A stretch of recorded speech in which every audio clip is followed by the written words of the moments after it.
खबरों की शुरुआत करते हैं जम्मू कश्मीर की खबर के साथ। जम्मू कश्मीर में शोपियां, पुलवामा और पट्टन के मुख्तलिफ इलाकों में एनआईए की छापेमारी चल रही है। जिला शोपियां के मौलू, चित्रगाम, बनगाम में छापे पड़े हैं। पुलवामा में फिरदौस अहमद भट्ट के घर पर भी एनआईए ने छापेमारी की है। बाबटिंग, पट्टन के आरम मोहल्ला में भी एनआईए का छापा पड़ा हुआ है। जमात इस्लामी के साबिक जिला सदर के घर पर भी छापामारी जारी है।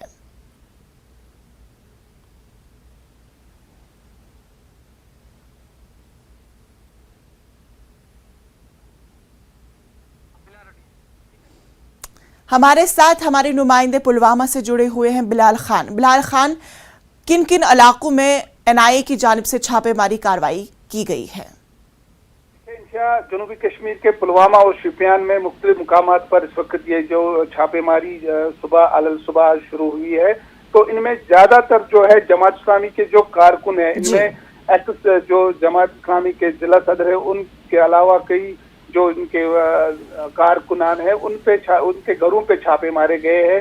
तो यहाँ पर पिंगलाना, सुबह पहले पिंगलाना में जो छापा मारा गया है वो एक अब्दुल्ला भट्ट है, तो वो महकमे सेहत में बतौर मुलाजिम है, उनके घर पे छापा मारा गया है। उसके बाद जो अब्दुल्ला भट्ट को एनआईए ने अपनी तहवील में लिया है, तो कूसू पुलवामा जो है जमात इस्लामी का जो साबिक जिला सदर है गुलाम कादिर वानी, तो उसके घर पे छापा मारा गया और जो गुलाम कादिर वानी है उसको भी अपनी तहवील में एनआईए ने लिया है।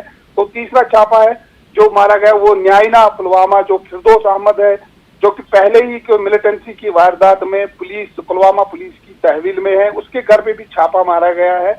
इस दौरान जो एनआईए के जो छापे हैं, जो मुकीन है, इनसे पूछताछ की गई है और जो तलाशी कार्रवाई है वो अमल में लाई गई है और कुछ दस्तावेजात भी एनआईए ने इस कार्रवाई में जब्त किए हैं। तो अभी हमें इत्तला मिली है जो एनआईए के जो 3 जगहों पर जो यहाँ पर पुलवामा में जो छापे थे वो मुकम्मल हुए हैं और एनआईए की जो टीम है वो वहां से निकल गई है। तो ये मुकम्मल हुई, तो अब दो जगहों पर गोसू और जो पिंगलाना है वहां पर जो 2 अशखास है उनकी गिरफ्तारी अमल में लाई गई है एनआईए ने। बिलाल साहब, ये बताया कि जिस तरह से जिन लोगों के घरों पर अभी छापामारी कार्रवाई अमल में लाई गई है, क्या कुछ उनका बैकग्राउंड कोई रिकॉर्ड रहा है? देखिए, ज्यादातर यही है कि जमात इस्लामी के कारकुन जो है, इनमें साबिक जिला सदर भी है, तो वो भी मौजूद है। तो इनके घरों पे छापे मारे गए हैं और एक जो फिरदौस है वो पहले ही मिलिटेंसी की वारदात में पुलिस तहवील में है, तो यही देखा गया है। जी, तो जिस तरह से आपको बता दें कि बाबटिंग, पट्टन के आरम मोहल्ला में भी एनआईए की जानिब से छापामारी कार्रवाई जारी है। हमारे नुमाइंदे इन तमाम चीज़ों के बारे में तफसीलात फराहम कर रहे थे।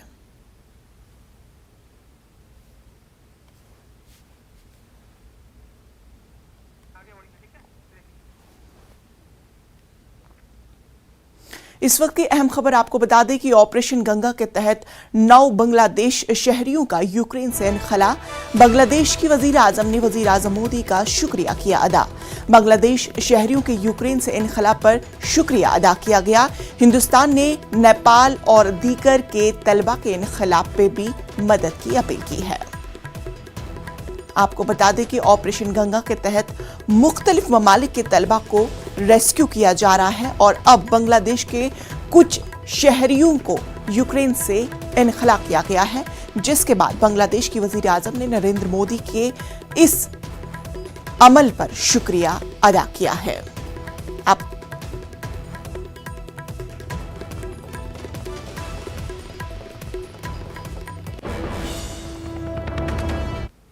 कल 5 रियासतों उत्तर प्रदेश, पंजाब, उत्तराखंड, गोवा और मणिपुर में इंतखाबी नताइज आने वाले हैं। सुबह 8 बजे से वोटों की गिनती शुरू हो जाएगी। सीसीटीवी के जरिए स्ट्रांग रूम की निगरानी की जा रही है। स्ट्रांग रूम में रखी गई ईवीएम की सिक्योरिटी के लिए सीआरपीएफ और पुलिस एहलकारों को तैनात किया गया है। सिक्योरिटी के मद्देनजर यूपी में जीतने वाले उम्मीदवारों के जुलूस पर पाबंदी आयद कर दी गई है। 5 रियासतों में बीजेपी की साख दांव पर है क्योंकि उत्तर प्रदेश, उत्तराखंड, गोवा और मणिपुर में बीजेपी की हुकूमत है। ऐसे में बीजेपी इन रियासतों में दोबारा जीत का दावा कर रही है। वहीं कांग्रेस के लिए पंजाब, उत्तराखंड, गोवा और मणिपुर में इख्तिदार में वापसी का चैलेंज है। अगर कांग्रेस यूपी समेत 5 रियासतों में अच्छा मुजाहिरा करती है तो राहुल गांधी की क़यादत को तक़वियत मिलेगी और आगे की सियासी राह हमवार होगी।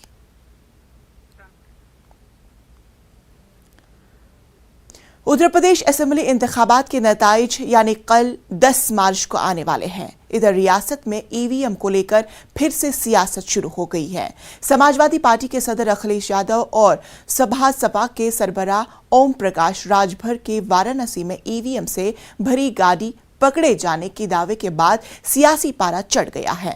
वाराणसी के पहाड़िया मंडी इलाके में समाजवादी पार्टी के कारकुनान ने ईवीएम स्ट्रांग रूम के बाहर धरना दिया। इसके साथ ही वाराणसी के जिला मजिस्ट्रेट कौशल राज शर्मा ने इस मामले में वजाहत दी है। जिला मजिस्ट्रेट का कहना है कि वाराणसी के गिनती के अमले के दौरान एक कॉलेज में ट्रेनिंग थी। इसके लिए 20 ईवीएम मशीनें ले जाई जा रही थी। ऐसे में छोटी गाड़ी में कुछ लोगों ने रोक लिया। इससे कबल अखिलेश यादव ने कहा था कि एग्जिट पोल ये तासुर देना चाहते हैं कि बीजेपी जीत रही है। ये जमहूरियत का आखिरी इलेक्शन है। उम्मीदवारों को बताए बगैर ईवीएम ले जाए जा रहे हैं। हर जगह ईवीएम पकड़े जा रहे हैं। हमने वोट दिया है, इसलिए अब हमें वोट बचाना है। ये जमहूरियत की आखिरी जंग है। अब तब्दीली न आई तो अवाम को इनकलाब लाना होगा। जो 20 केवल कुल संख्या में 20 थी एक छोटी पिकअप गाड़ी पे, वो कुछ लोगों के द्वारा रोकी गई और ये कंफ्यूजन हुआ उन लोगों में कि ये पोल्ड ईवीएम तो नहीं है। बाद में वो धीरे धीरे इतने लोग यहाँ इकट्ठे हो गए। यहाँ सारे मजिस्ट्रेट आए, सारे अधिकारीगण आए, उन्होंने समझाया, परंतु भीड़ होने की वजह से अब सारे प्रत्याशियों को और पॉलिटिकल पार्टी के जो अध्यक्ष हैं उनको बुलाया गया है कि स्पष्ट कर लें जो ईवीएम ले जाई जा रही थी वो ट्रेनिंग की थी। मेरे पीछे ये कंट्रोल रूम है, पूरा का पूरा जो स्ट्रांग रूम है, इसकी बैरिकेडिंग को ब्रीच करने का मतलब नहीं होता है। जो बाकी ईवीएम्स हैं उनके स्ट्रांग रूम, उनके गोडाउन अलग हैं। ये ईवीएम और वो ईवीएम आपस में बिल्कुल भी कनेक्टेड नहीं है। ये सारी चीज़ स्पष्ट की जा रही हैं। यहाँ पे कुछ लोगों का आरोप है कि कुछ अधिकारियों ने सख्ती की, तो उसकी भी हम जांच करवा लेते हैं कि कोई सख्ती की बात हुई भी नहीं हुई। हालांकि यहाँ पे सारे लोग इकट्ठे हैं और बातचीत है। अब सारे प्रत्याशियों को बुलाए गए हैं और सारी जो मशीनें इलेक्शन के दिन गई थी, जिनमें पोलिंग हुई है, उस सब की लिस्ट उनको जो मेल से भेजी गई, आज दोबारा हार्ड कॉपी दी जा रही है। जो ये 20 मशीनें हैं ये अभी अलग ही हैं उस गाड़ी पे। उनके सारे नंबर उनके साथ मैच करवा के दिखा दिए जा रहे हैं कि ये मशीन उन लिस्ट में नहीं है जो पोल पे गई थी। ये प्रशिक्षण की मशीनें अलग होती हैं, प्रशिक्षण के नंबर हैं जिनके प्रशिक्षण पहले काउंटिंग के पोलिंग के दौरान हुए थे, वही काउंटिंग के दौरान हो रहे हैं। जब कल चुनाव खत्म होता है, हम सभी साथियों को पता था कहीं न कहीं जिस प्रकार से बनारस की जनता, खास तौर से दक्षिण की जनता ने जो प्यार सम्मान मान दिया है, क्योंकि ये चुनाव में तो हार चुके हैं, लेकिन हराने के लिए जरूर ईवीएम का प्रयोग करेंगे। हम सभी साथी ईवीएम मशीन के साथ साथ पहाड़िया पे आते हैं। उसके बाद रात भर उस ईवीएम मशीन की हम लोग रखवाली करते हैं। लेकिन सब सुबह पुलिस अधिकारी आते हैं और हम सबको याद हटाने के लिए कहते हैं। न हटने पर हमसे बलपूर्वक कार्य भी किया जाता है, लेकिन तभी कुछ गाड़ियां सामने से निकलती है। पहले ये बतावे ये दक्षिणी का ईवीएम कहाँ ले जा रहे थे ये, और यहाँ से क्यों निकाल के ले जा रहे थे ये, तब इसके बाद वार्ता होगी। देखिए 3 गाड़ियां ईवीएम लेकर के वहां निकली हैं, जबकि चुनाव आयोग की गाइडलाइंस है कि बगैर प्रत्याशी को सूचना दिए, बगैर जिलाध्यक्ष को सूचना दिए, कोई भी बगैर फोर्स के कोई भी ईवीएम कहीं भी मूवमेंट नहीं हो सकता है। लेकिन उसको ढक करके बोरे से लेके भागना और बिना प्रशासन के साथ इस तरह की घटनाएं दर्शाता है कि भारतीय जनता पार्टी अपनी हताशा और निराशा को लेकर के पूरे प्रदेश में इस तरह का जो है माहौल, ये फर्जी तरीके से गड़बड़ी करने की नीयत से ये काम शुरू किया गया है, जिसकी जानकारी हम लोगों ने आज राज्य निर्वाचन आयोग को आकर के दिया है और ये मांग किया कि वहाँ के डीएम और कमिश्नर जब तक दोनों को हटाएंगे नहीं तब तक हम लोग काउंटिंग होने नहीं देंगे। समाजवादी पार्टी के मुखिया श्री अखिलेश यादव जी पराजय की सुनिश्चित संभावना को देख करके घबरा भी गए हैं, बौखला भी गए। उनके आरोप जो भी हैं वह तथ्यहीन हैं, निराधार हैं और अफवाह फैलाने वाले हैं।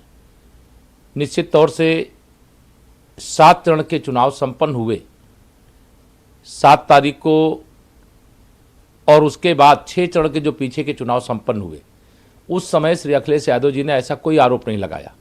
7 चरण के चुनाव के बाद जो अलग अलग चैनलों, एजेंसियों के माध्यम से एग्जिट पोल आए, जिसमें भाजपा एक बार फिर से बड़े बहुमत के साथ सत्ता में वापसी कर रही है, उसके बाद उनके गुंडे, उनके अपराधी, उनके तथाकथित गठबंधन कहूँ हठबंधन करने वाले जो उनके साथी सहयोगी हैं, वो सब बौखलाए हुए और उनके आरोप निश्चित तौर से माहौल को खराब करने की कोशिश है। श्री अखिलेश यादव जी, मैं आपसे कहना चाहता हूँ, धैर्य रखो। 10 तारीख को मतगणना होगी और मतगणना के बाद जो भी ईवीएम मशीन के अंदर जनता ने अपने मताधिकार का प्रयोग करके भेजा होगा वो सामने आ जाएगा। मरकजी वजीर अक़लियती उमूर मुख्तार अब्बास नकवी ने ईवीएम से मुतालिक अखिलेश यादव के इल्जामात को नताइज से कब्ल डर से ताबीर किया है। ये जो ईवीएम विलाप मंडली है, इसका जो है वो हार से पहले का हाहाकार शुरू हो गया है और कोई अभी तो नई बात तो है नहीं। अगर आप पूरे चुनाव के दौरान देखें तो इन्होंने जो है वो कभी चुनाव आयोग पे सवाल खड़े किए, कभी वहाँ पर जो अधिकारी वहाँ पर तैनात हैं, काम करने में लगे हुए हैं, उन पर सवाल खड़े किए कि साहब हमें चुनाव आयोग हरा देगा, कभी हमें कहा कि अधिकारी हरा देंगे। तो मुझे जो दिखता है वो उनको इस बात का कभी एहसास ही नहीं हुआ कि वो जनता उनके साथ क्या करने वाली है और जनता में उनकी क्या छवि बनती जा रही है। अब आप कहते हैं कि जी हमारे कार्यकर्ता जो है वो दूरबीन लेके बैठ जाएंगे। दूरबीन तो हम सप्लाई कर देंगे, आप 2-2 दूरबीन दे देंगे, आप दोनों दूरबीन लगा करके और देखते रहो कि कहीं आपकी ईवीएम मशीन उड़ ना जाए। वहीं समाजवादी पार्टी के सरबराह अखिलेश यादव ने इल्जाम लगाया है कि इलेक्ट्रॉनिक वोटिंग मशीन के साथ छेड़छाड़ की जा रही है और वाराणसी के जिला मजिस्ट्रेट ऐसे मकामी उम्मीदवारों को बताए बगैर ले जा रही थे। उत्तर प्रदेश के रियासती इलेक्शन कमीशन ने अखिलेश यादव के इल्जामात की वाज़ेह तौर पर तरदीद की है। इलेक्शन कमीशन ने कहा कि वीडियो में दिखाए गए ईवीएम को ट्रेनिंग के लिए ले जाया जा रहा था।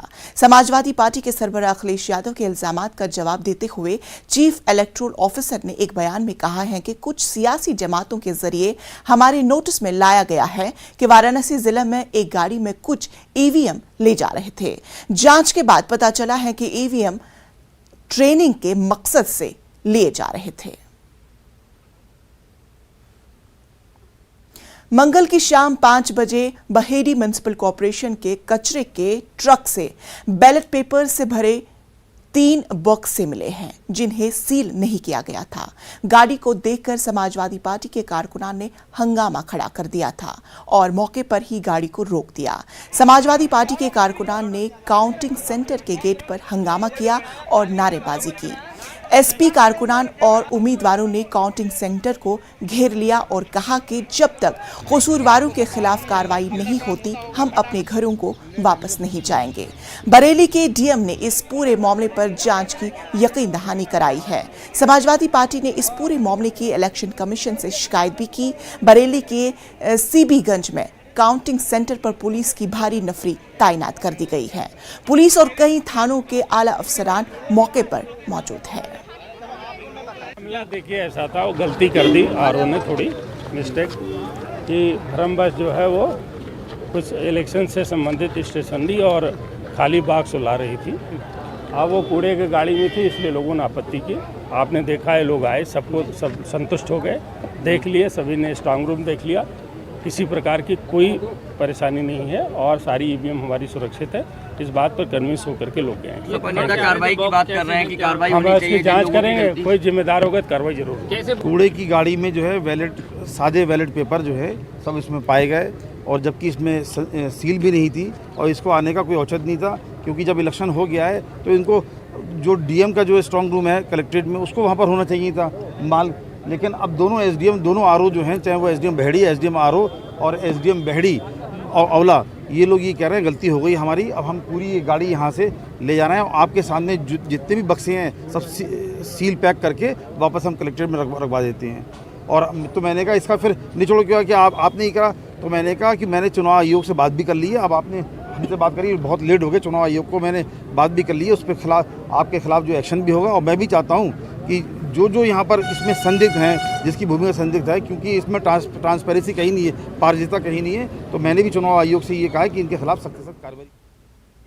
आजमगढ़ जिले में असेंबली इंतखाबात के 7वें मरहले में पोलिंग बूथों पर वेबकैम लगाने वाली एक कंपनी की खातून एहलकार की पुरअसरार मौत का मामला सामने आया है।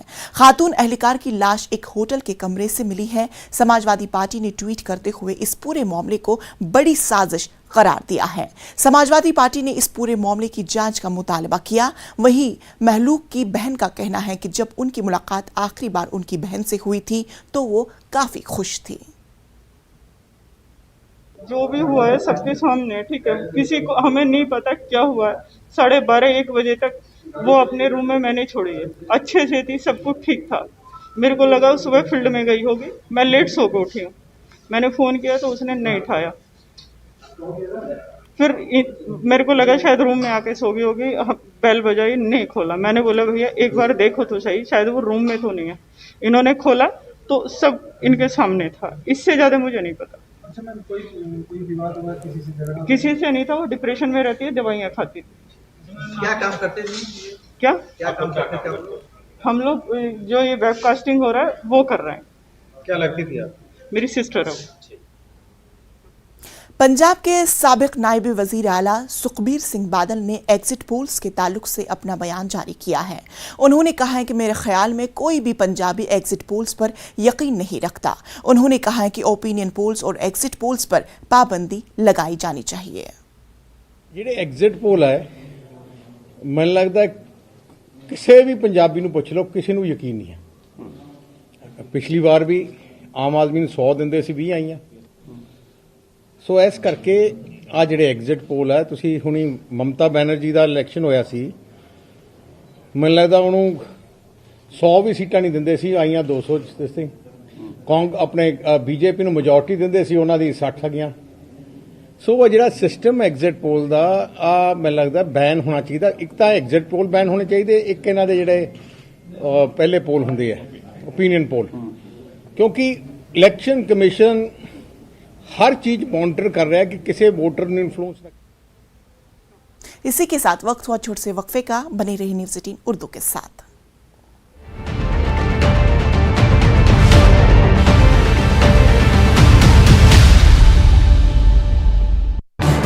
इस न्यूज हेडलाइंस प्रायोजक पेट सफा आयुर्वेदिक चूर्ण। पेट सफा हर रोग दफा।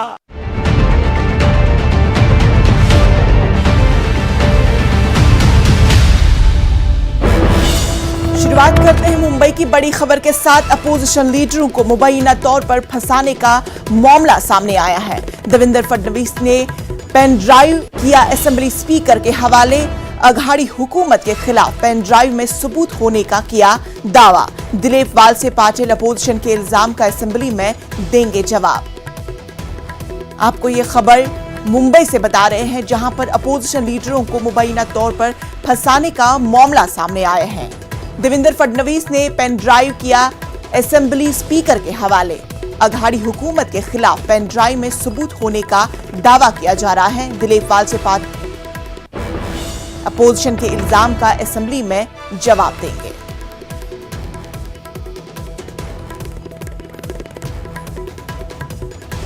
हमारे साथ हमारे नुमाइंदे मुंबई से जुड़ चुके हैं वसीम अंसारी। वसीम, पेन ड्राइव का पूरा मामला फराहम कीजिए कि क्या कुछ है इसके ताल्लुक से तफसीलात।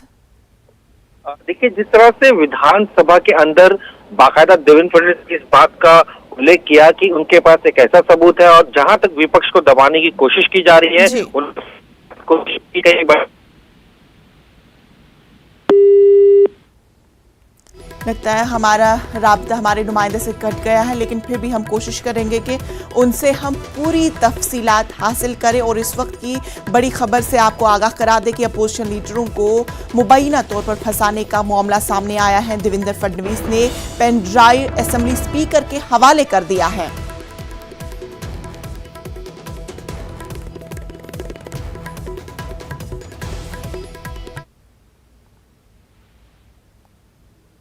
फोन टैपिंग हुए ये अभी सामने आया। इसके बारे में कई एफआईआर्स भी हो अधिकारियों के ऊपर याचिकाएं महाराष्ट्र में हुए। तो अभी वो क्या बोल रहे हैं, उन्होंने क्या किया, ये हम सब लोग जानते हैं। अभी जो उन्होंने चीज़ें रखी है उसकी जांच की जाएगी, उसकी सत्यता देखी जाएगी और इसके ऊपर महाराष्ट्र शासन अपनी भूमिका स्पष्ट करेगी। 2 दिन पहले एक फेसबुक पोस्ट के माध्यम से मैंने ये कहा था कि संजय पांडे मुंबई सीपी ये एक ब्रीफ लेकर अपनी कुर्सी पर बैठे हैं।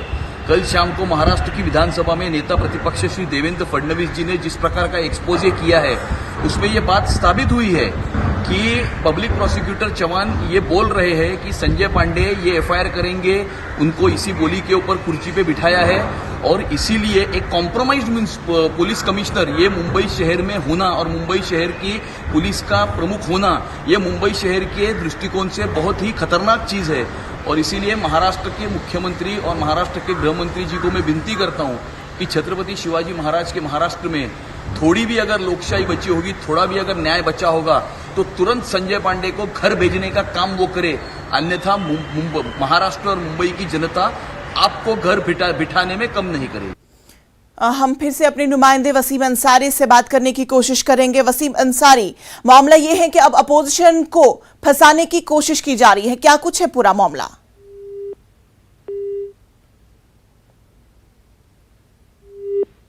लगता है शायद नेटवर्क के ताल्लुक से, शायद नेटवर्क कमजोर होने की वजह से हमारे नुमाइंदे से हमारी बातचीत नहीं हो रही है। आपको एक और खबर से वाकिफ करा दे जो तेलंगाना से आ रही है। तेलंगाना से बड़ी खबर आपको बता दें कि 80,000 खाली असामियों पर रास तकर्रुरात की जाएगी। तेलंगाना से बड़ी खबर आपको बता रहे हैं। तेलंगाना से बड़ी खबर आपको बता रहे हैं कि 80,039 खाली असामियों पर रास तकर्रुरात होंगी। 11,103 कंट्रैक्ट मुलाजमीन को मुस्तकिल किया जाएगा। रियासती असेंबली में वजीर आला केसीआर ने ऐलान किया है।